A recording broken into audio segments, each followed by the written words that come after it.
The rishis who blessed Suta with a long life for the stories he was narrating, now asked him to tell them the story of the Srimad Bhagavatam which Parikshit had heard from Shuka. The Suta felt blessed to narrate the story as he began the famous tale of how King Parikshit went hunting and found himself in the middle of a forest hungry and thirsty. He saw an ashram of a rishi called Chamika sitting with eyes closed. The king asked him for food and water. The rishi happened to be deep in meditation and hence did not open his eyes.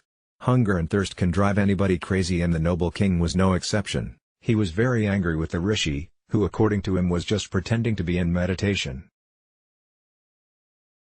With the tip of his bow, he lifted a dead snake and put it around the neck of the rishi and went away. After he came back to his kingdom, he felt miserable for his conduct, installed his son Janamehai on the throne and chose to fast on the banks of the Ganga. In the meantime, the sage Shamika's son, Shringi, who heard about the king's conduct, cursed Parikshit that he would be killed by the snake Takshaka's bite in just 7 days.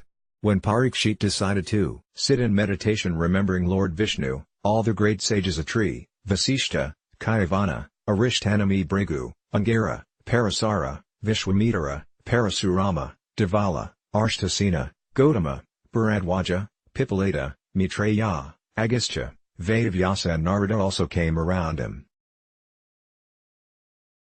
The king sat on the southern side of the Ganga on a mat of kusha grass with its roots facing east and himself facing north, preparing himself for a fast unto death. The king asked the sages what a man should do at all times, especially around the time of death.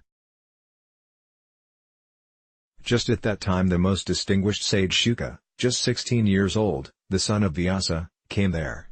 The Srimad Bhagavatam gives a beautiful description of his looks.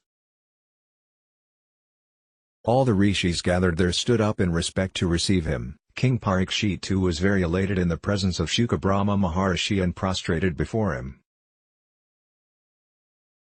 He repeated the same question he asked the rishis and added more. At the time of death, what should a man hear? What should he repeat? What should he do? What should he remember, praise, or what should he avoid?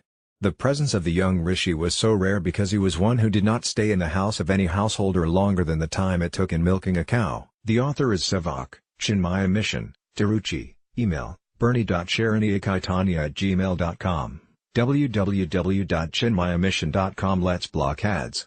Why?